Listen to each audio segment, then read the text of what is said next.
Hey everybody, I'm Mikey G and we're continuing on our little train of blacklight art. We've gone ahead and laid in our actual jellyfish that we've been working on, and now we're going to tackle the background. What I've done is mixed up some Lumi Blue, and you got to be careful with this. I mixed in some of the Turner matte medium just to extend it a bit because you want to have plenty of paint for your background. You want to be careful when thinning your Lumi colors because the less luminescent pigment in it, the less it will glow. So you don't want to go too far with the matte medium. I mean, maybe just 10–20% max. To start with, we're just going to fill in the background here.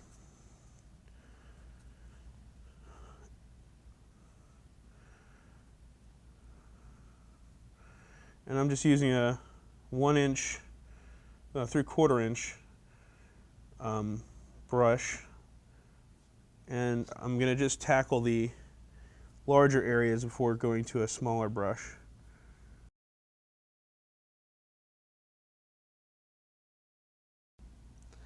Now, brush strokes are important, as I mentioned in a previous lesson. Right now we're just laying it in. We can go back and kind of lightly try to smooth them out a bit.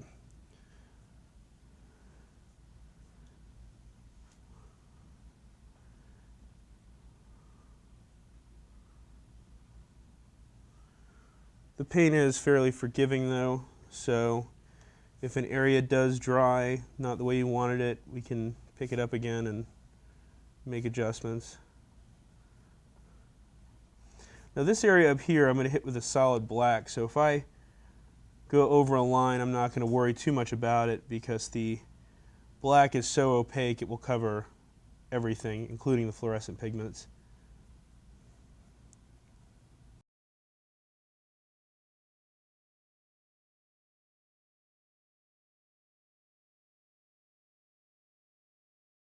Alright, and as things start to tighten up a bit, we can drop down a brush size.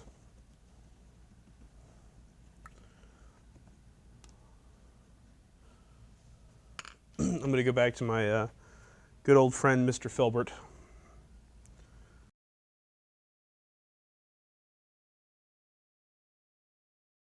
Now some areas might require an even smaller brush, so again, don't feel the need to fill them in quite yet. We can always go down a brush size again.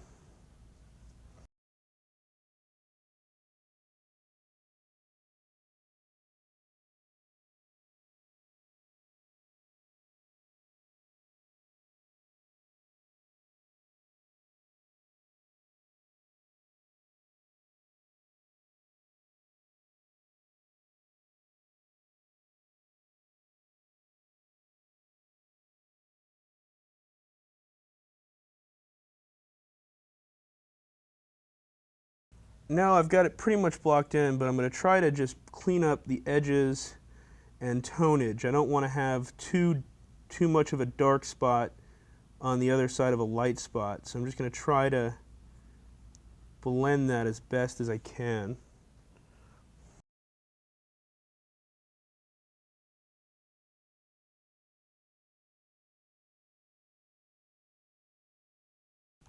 Alright, the next thing that I want to do is help establish a little bit of depth in the painting in terms of the water. And the way I do this is I use a non-fluorescent or luminescent paint to create some darker patches in the water. And I usually do those behind the coral. And I usually leave the area behind the jellyfish bright because that's our center of attention. So I'm going to take some of this. This is just blue violet for the acrylic gouache. And this is okay. In fact, I recommend to thin this down because you don't want black spots, you just want dark spots.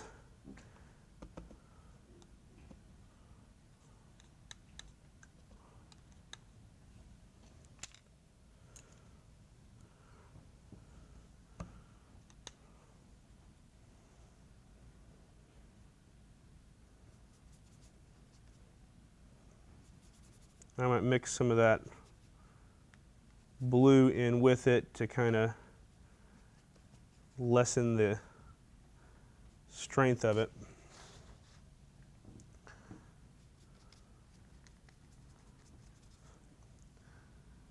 And then I'm just going to lay some of this in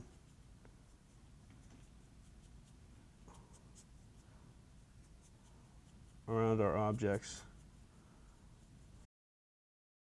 Don't forget, it's okay if you go over your patches there, because we're going to hit it with a pretty dark color at the end.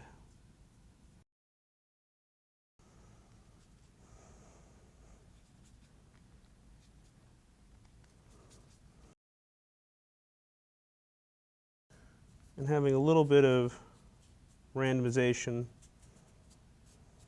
won't hurt either. I just like to protect the immediate area around the top to have it stand out the most. All right, now that we've done that, we can get into our coral selections here.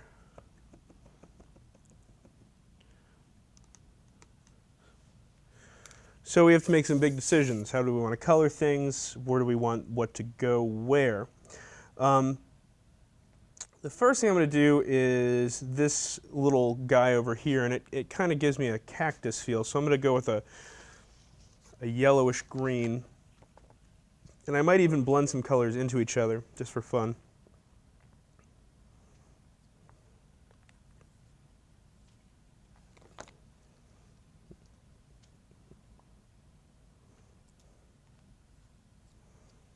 And to do that, I'm going to start with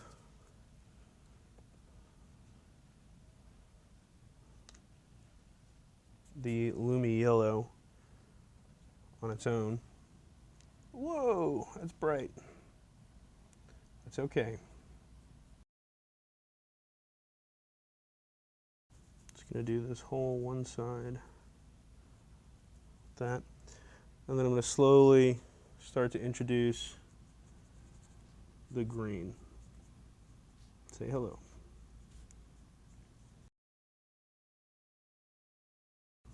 Working light to dark as much as possible.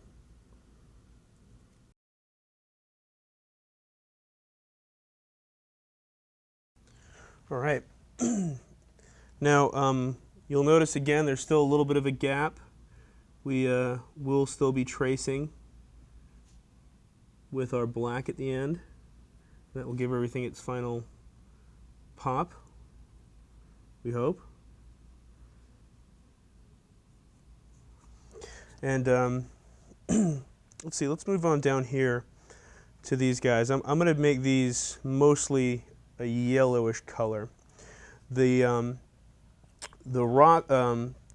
rocks or coral back here, I'm going to try to do a little bit of forced perspective by doing it slightly darker as we come closer to the front, slightly paler towards the back to create that illusion of depth. And we'll get to that next after these rocks over here.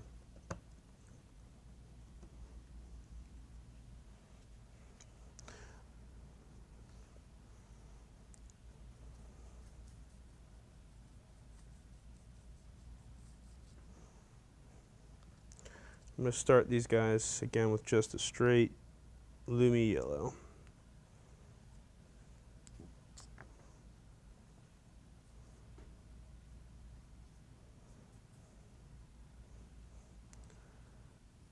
Now, if you saw the earlier lesson where we were talking about the medium that we put down, remember that we're going to go over this with a light brush and try to create that illusion of individual rocks using the ridges that are there.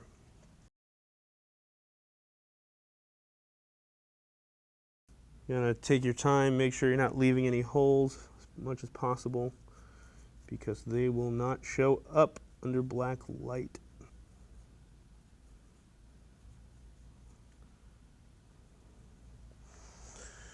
Okay, I think I'm going to add a slight accent to these using some Lumi Orange and just a taste, just a smidgel, if that's even a word.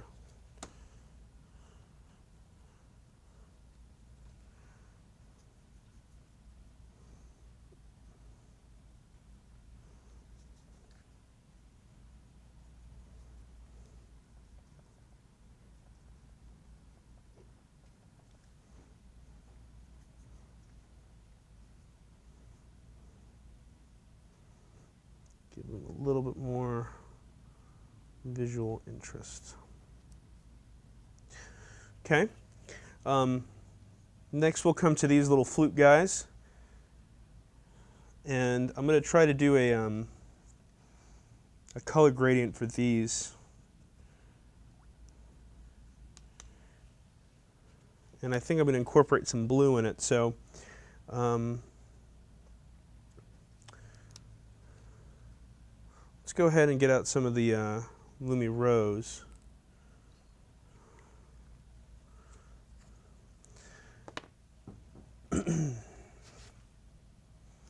And I may jump down to a smaller brush soon, but we'll see how brave I can be for how long. It's a test of will.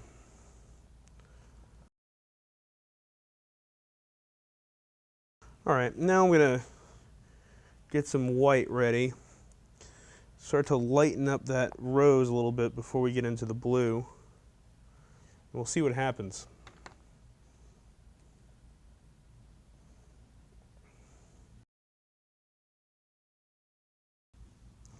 All right, now I'm going to clean the brush off.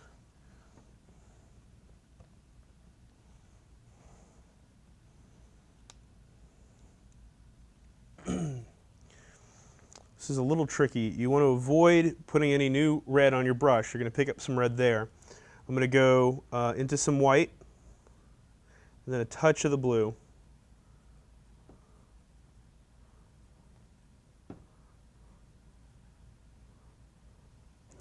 And we're going to work backwards.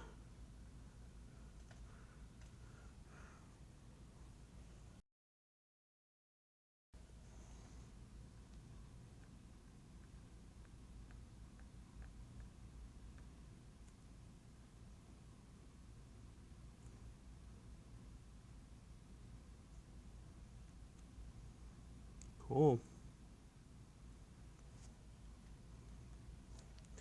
All right. Now, lastly, while we're still on our colors, we're going to do the rocks.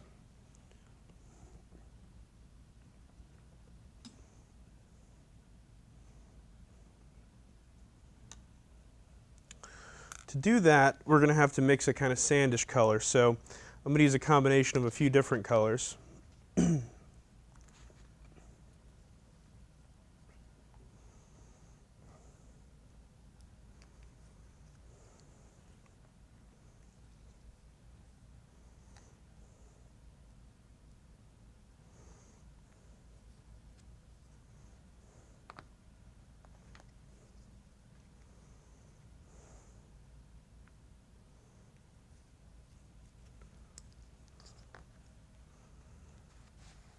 Okay, I'm going to start with mostly white. Go into some of my orange here, some yellow.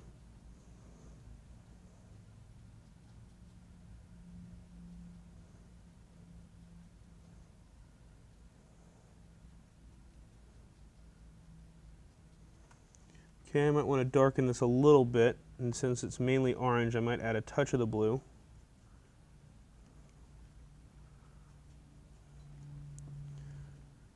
Okay.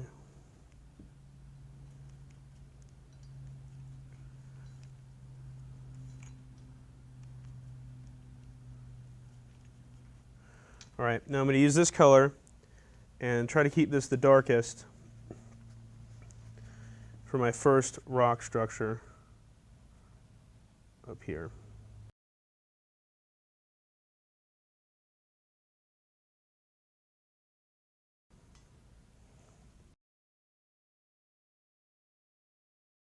All right, just about finished with this first rock, so I'm going to move on to the next one. Like I said, I'm going to lighten it a little bit.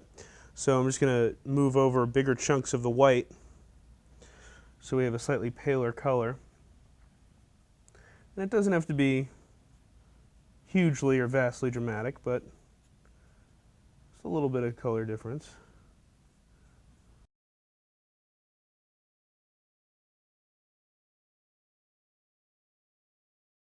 And then finally, our last rock structure, which should be the lightest.